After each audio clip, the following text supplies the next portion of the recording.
Good morning. Today we're going to continue to read Prisoner B-3087. We're going to read Chapter 13. I want you to make sure that you have everything you need for reading that this morning. So make sure you go ahead and grab your materials that we usually need for reading, which would be your novel, your pencil, a thing of Post-it notes or sticky notes, a highlighter, and your blue vocabulary booklet. So go ahead and pause the video and find those things and come back. Okay, now that you have everything that you need, I want you to turn to chapter 13. We're going to go ahead and read chapter 13 today, and I want you to be thinking and ask yourself, would you be willing to be a German soldier if it meant it would keep you alive? Think about that as we're reading this next chapter.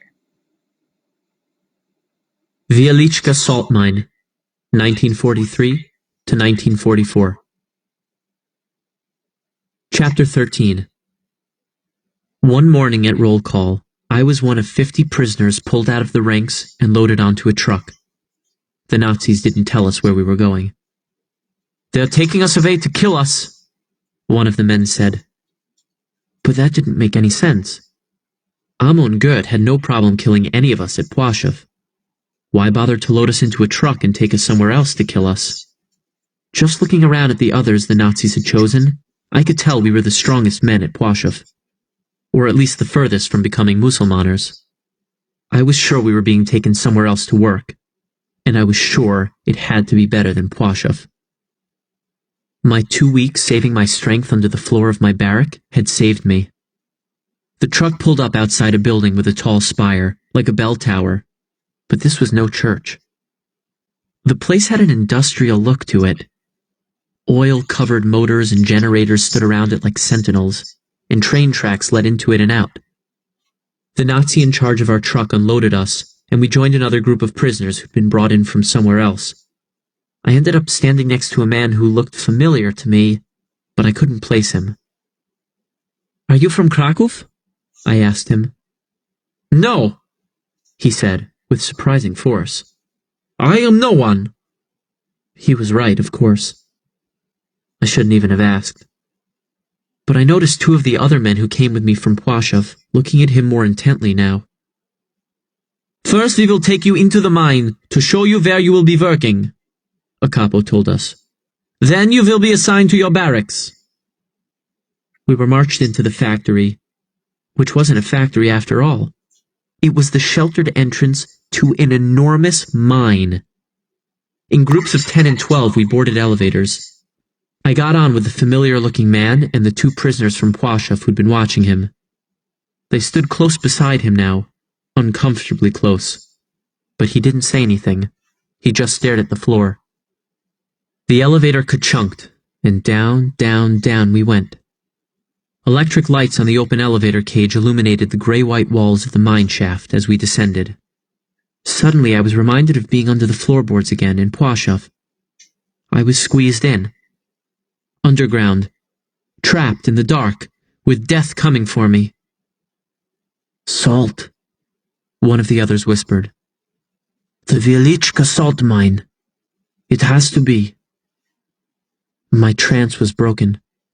I reached out my hand to touch the wall and tasted my fingers. It was true. The walls were made of salt. The elevator car hit bottom and we were guided through a labyrinth of tunnels and small chambers. "You'll be working room 47, our capo told us. "Level 7. We marched down salt stairs. We crawled along salt floors. We passed stalagmites formed from salt water dripping off the ceiling. I had never seen anything like it. The mine was like a strange dream world. Very soon, we left the electric lights behind and could see only as far ahead of us as our capo's carbide headlamp. "Maybe you're thinking it would be easy to slip away in the tunnels," our capo told us. "Maybe you're thinking it would be easy to escape into the darkness. There are 9 levels, 300 kilometers of tunnels. Maybe you're thinking we would never find you. The capo stopped and turned his headlamp on us. You're right. We wouldn't find you. You would be lost forever in a maze blacker than night, with nothing to eat but salt, and nothing to drink but salt water. If I were you, I wouldn't get lost, either on purpose or by accident. We all followed closer behind him the rest of the way. The capo showed us the room where we would be working, the picks and shovels we would be using, the carts we would fill with them. The other prisoners who worked the mine were already back in their barracks, asleep. We would get up with them before dawn and come right back here to work, without a full night's sleep. Just the thought of it made my arms and legs ache. The capo took us out a different way, through a vast chamber where every footstep echoed. One of the men in front of me stumbled, and a piece of salt clattered off the wooden boardwalk beneath us and splashed. Water! There was an entire lake under here. It rippled and glimmered black in the light from the capo's lamp. Up more steps we went, and another elevator, until we came to another huge chamber, this one lit with electric light again. Here there was no lake, but something even more amazing. Statues. Dozens of figures, all carved out of salt. And the lights in the ceiling, they were chandeliers. Chandeliers made out of salt. After so many months and years of dirty streets and peeling paint, of gray uniforms and Spartan barracks, it was astounding that there could still be beauty in the world. Especially here, a mile underground. The workers, the miners, they did this, whispered the man who'd told me the name of the mine before. Some of these statues are 1,000 years old. There were trolls and serpents and gnomes. There were Polish knights and kings and queens. I wish they could somehow magically come to life and free us. Save us.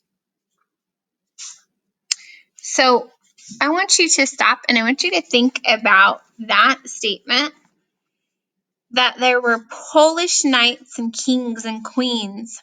I wish they could somehow magically come to life and free us, save us. So that's figurative language, and that's specifically personification. We've talked a little bit about personification, and we're going to continue to talk about that in language arts actually this week. So when we think of the word personification, it has the word person in it. That's how I kind of remember it, is that you're giving something person-like qualities.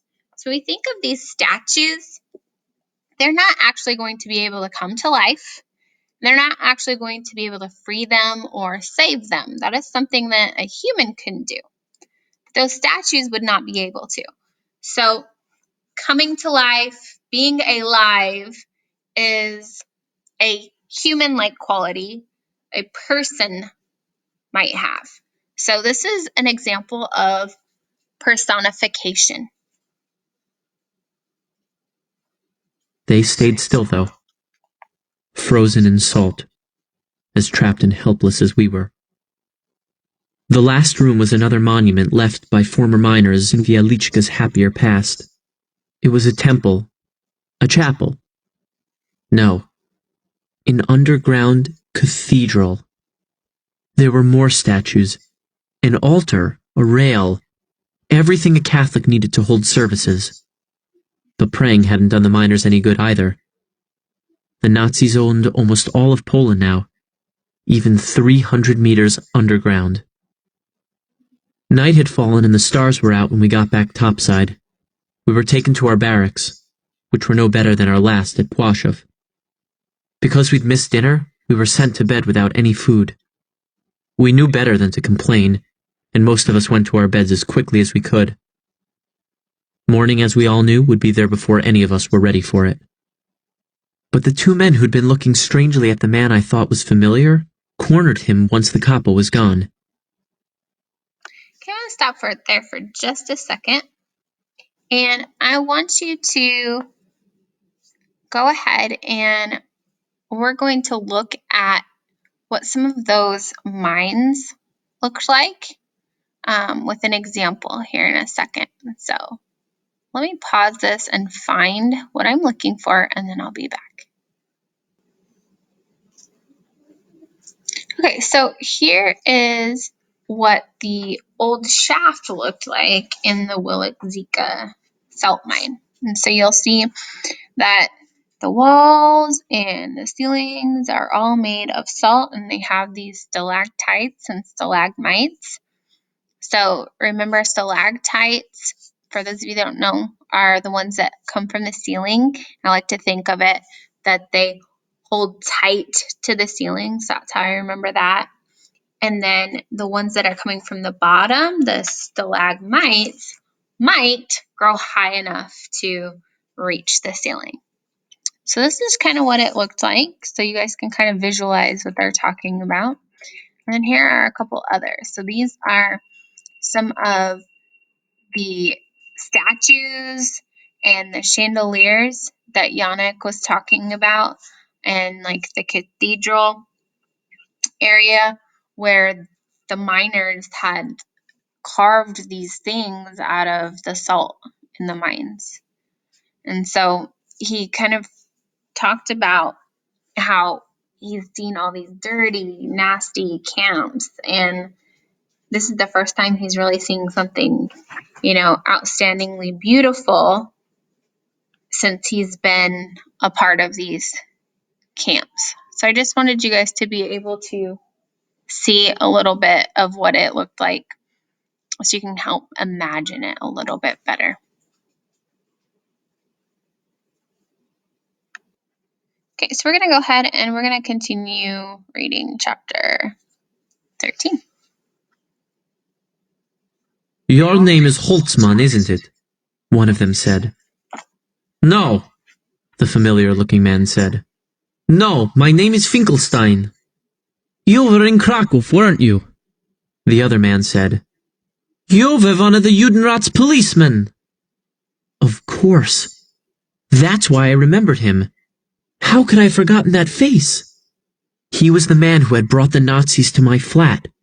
The one who had stolen everything else from us while the Nazi took my mother's ring. I remembered my mother's eyes that day. The emptiness that had never completely gone away. I'd been so scared, so protective, that I hadn't even felt anger. I did now. No, the policeman said. There was panic in his eyes. My name is Finkelstein, from Jalonki. Quiet in there, a capo's voice shouted from outside. The two men said nothing more to the policeman, but they watched him all the way back to their bunks. That night, I could hear the man crying softly in his bed, until someone hissed at him to shut up. The morning was cold, with only lukewarm coffee-flavored water to fight off the chill. It was colder still underground, where it was always damp and the sun never shone. The low ceiling made us all walk like old crones, and I noticed that even when they could, some of the old-timers never stood up straight anymore. Their backs were permanently bent. I was given my own carbide light, my own pickaxe, and my own place to work. It was heavy work, and boring. There was nothing to it but swinging my pickaxe again and again, breaking off big chunks of salt that another prisoner shoveled into a donkey cart.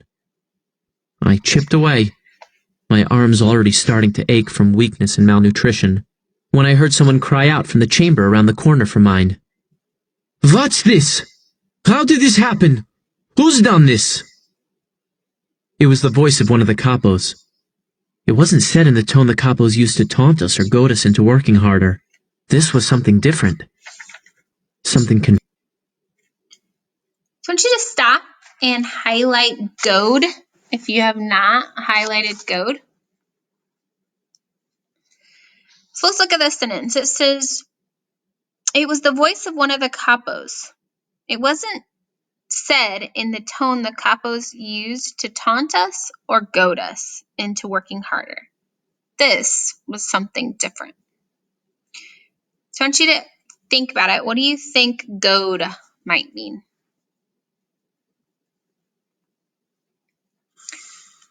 So if you've answered in the text box there, what goad means, we are going to discuss what the definition would be. So goad is actually like to urge or to force someone to do something. So some synonyms we might use are like provoke or prod or push. Okay. So they're trying to goad them into working harder. So they're trying to like push them or force them into working harder.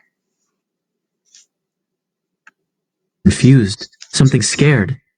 The other capos heard it in his voice right away and ran around the corner to help. Without guards, we put down our picks and our shovels and hurried to peek around the corner behind them.